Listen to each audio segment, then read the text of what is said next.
Olá pessoal, tudo bem? Hoje a gente vai estar fazendo a correção da nossa lista de revisão sobre estrutura atômica e estrutura da matéria. Vamos lá? Então, olha só. Questão 1. Com relação ao número de fases, lembrando vocês que fases, gente, é cada uma das partes que eu consigo ver, tá?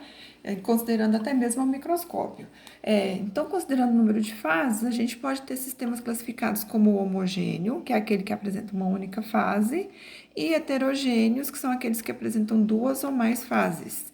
Então, as alternativas que correlacionam corretamente o sistema com sua classificação.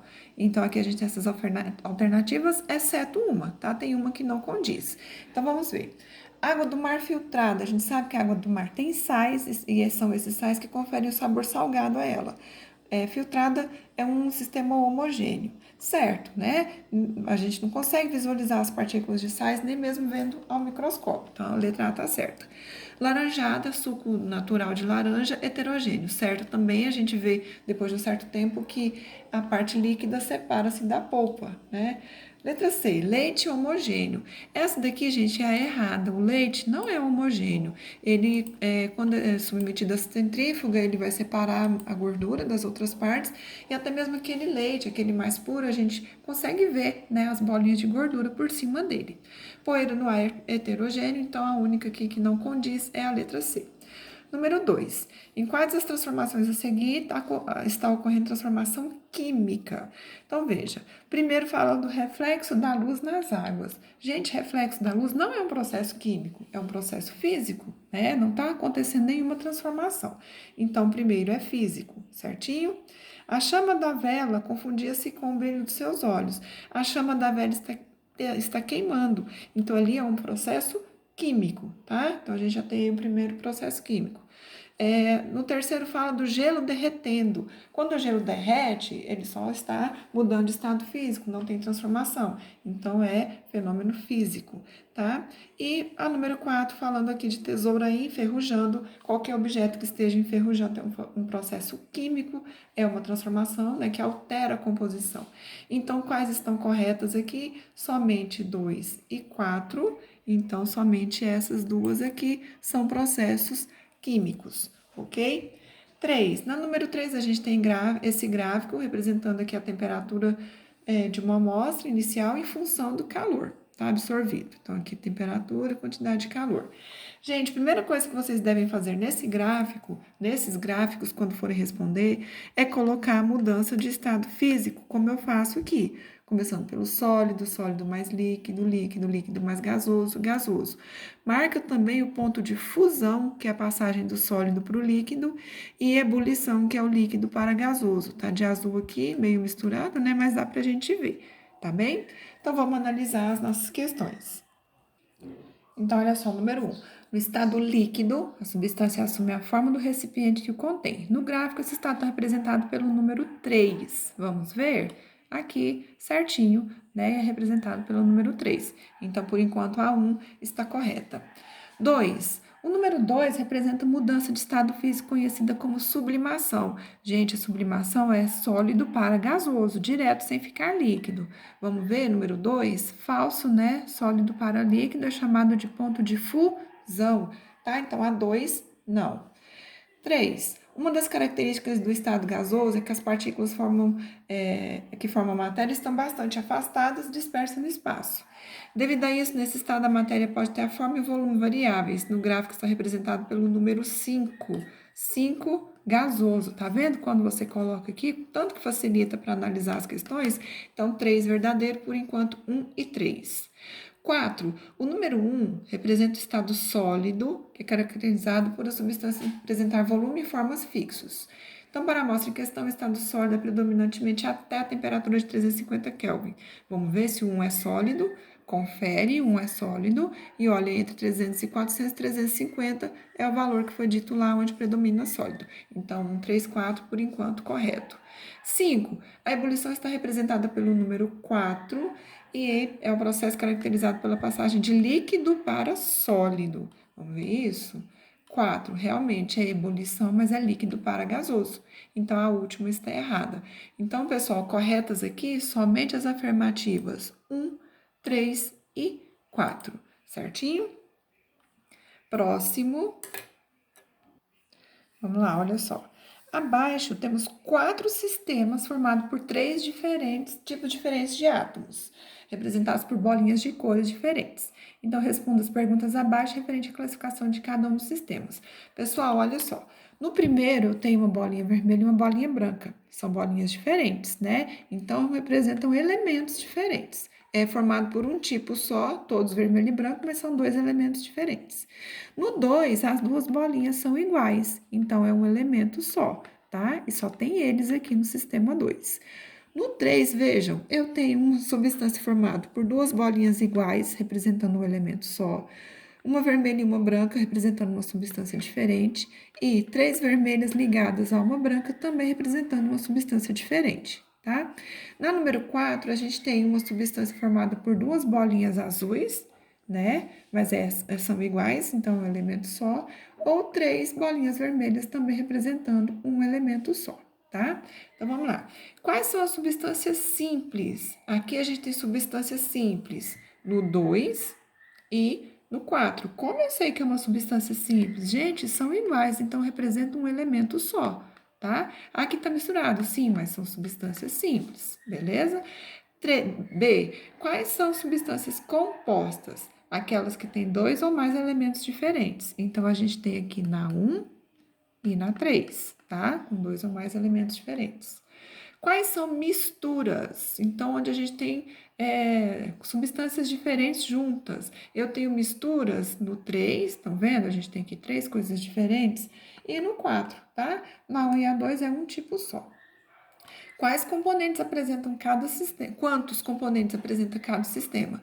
Então, o sistema 1 apresenta só um tipo de componente, tá? O sistema 2 também apresenta só um tipo de componente. O sistema 3 apresenta 3 componentes diferentes, tá bem? E o sistema 4 forma 2 componentes diferentes. Então, tá aqui a nossa resposta. E letra E, no caso de sistemas com mais de um componente, quantos componentes são substâncias simples e quantos são substâncias compostas? Então, pessoal, aqui eu fiz da seguinte forma. Vejam, no sistema 3, a gente tem um componente que é simples e 2 compostas. Então, 3, um simples e 2 compostos, tá? Agora aqui, no sistema 4, a gente tem 2 componentes simples, ou seja, 2 substâncias simples, certinho? Número 5. A número 5 é para a gente analisar aqui, colocando o número de massa, prótons, elétrons e nêutrons. Então, você vai me responder colocando os valores de cada um desses aqui, de cada elemento. Então, vamos lá. Olha só, a massa e o próton já tá aí no elemento facinho, só você olhar e responder, tá? Então, a massa sempre é o maior valor. Então, no caso aqui, a massa vai ser 36. O número de prótons ou o número atômico representado por Z, no caso aqui, é o menor, 18. Como eu acho o número de nêutrons? Fazendo sempre o de cima menos o de baixo. Então, 36 menos 18, eu tenho 18. Tá? E o número de elétrons, quando não tem nenhum sinal aqui em cima, é o mesmo número de prótons. Lembrando que sinal do elétron negativo, próton positivo. Então, eu tenho 18, tá? Agora, aqui no próximo, veja, a massa é 39, prótons 20, nêutrons 39 menos 20, eu tenho 19, e elétrons, gente, presta atenção que tem um sinalzinho de 2 mais. Então, positivo significa que perdeu elétrons. Daí, você vai olhar no próton, para fazer o número de elétrons. Então, se era 20 perdeu 2, você vai ficar com 18 elétrons, ok? Aqui no Z, eu tenho massa 37, prótons 18, nêutrons eu tenho 37 menos 18, a gente vai ter 15, né? E 15 não, desculpa, 19. 19. E o elétron, olha só, agora tá negativo. Menos, só quando é só menos é só 1. Significa que ganhou um elétron. Então, 18 ganha 1, já estou dando a resposta, né? 18 ganha 1, fica 19 elétrons, certo?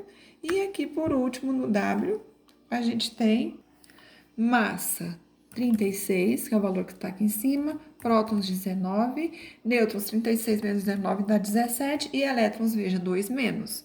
Então, ganhou 2, né? Olha, no próton, 19 ganha 2, fica 21. certinho? Número 6, associa as ideias de cientista em relação ao modelo atômico. Então, a gente tem lá na ordem Dalton, Thomson, Rutherford, Bohr, Sommerfeld, conforme a ordem que apareceram. Núcleo positivo com elétrons negativos girando ao redor. Esse daqui é o modelo de Rutherford, Bohr, tá? Então, eu vou copiar, colar e vou pegar daqui e colocar aqui embaixo, porque fica mais fácil para a gente responder, fica mais rápido, tá? Então, aqui, Rutherford, Bohr. O próximo, elétrons descrevem órbitas elípticas em camadas quantizadas. Esse daqui, pessoal, é o último modelo, que é o modelo atual, né? Então, é o modelo de quem? Sommerfeld, certinho? Próximo. 3. O átomo é uma esfera maciça e indivisível. Foi o primeiro modelo atômico, né, que foi enunciado. Então, é o modelo de Dalton, nesse daqui, maciça e indivisível. Esse aqui vermelho, só para a gente organizar. E aqui, Dalton, vermelhinho também. E por último, 4, sobrou o núcleo fluido positivo com elétrons negativos incrustados. Então, esse aqui é o modelo de Thomson aqui no último, ok? Então, só para organizar aqui, prontinho. Tá aí cada uma das ideias. Número 7. A flotação é um dos métodos de beneficiamento de carvão mineral. Isso é possível porque a fração rica em matéria, vamos passar para lá. Carbonose e a fração rica em cinza apresentam diferentes, então a flotação, uma vai separar da outra, gente, por densidade, né? Uma vai flutuar e a outra não. Quando você submete a água, então, densidades, ok? 8. No caso da extração de ouro, uma forma de diminuir a poluição provocada pela utilização de mercúrio é separar da areia e cascá-lo por meio de força da água. Como que se chama esse processo? O ouro, gente, chama-se levigação. O mais leve fica por cima, a água leva, né, no caso da areia e o cascalho, e o ouro vai ficar no fundo, tá? Então, esse daqui chama-se levigação. E por último, 9, quando uma pessoa adquire certa quantidade de feijão na feira, é comum que ela chegue em casa, né, e separe ali as partes de pedras e aquilo que não interessa com as mãos. Como que se chama esse processo? Isso aqui foi bem fácil, foi de graça, né? Chama-se catação, ok? Então, aqui a gente encerra a nossa correção. Até a próxima.